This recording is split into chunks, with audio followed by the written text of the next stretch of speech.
In today's video, I'm going to show you how to change your Outlook profile picture, and this method will actually update your profile picture across all Microsoft services, including Teams, OneDrive, and more.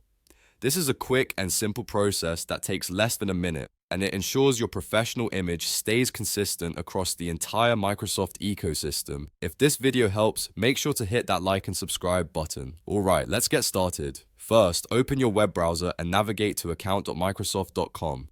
This is the central hub for managing all your Microsoft account settings. Once the page loads, sign in using the Microsoft account that's associated with your Outlook. Enter your email address and password when prompted. After signing in successfully, you'll be taken to your Microsoft account dashboard. From here, look for the Your Info tab at the top of the page and click on it.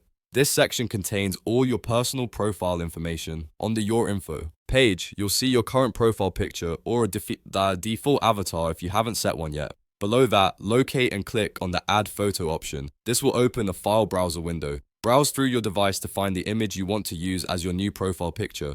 Choose a professional, clear photo that represents you well, especially if you use Outlook for work or business purposes. Once you've selected your desired image, click Open to upload it.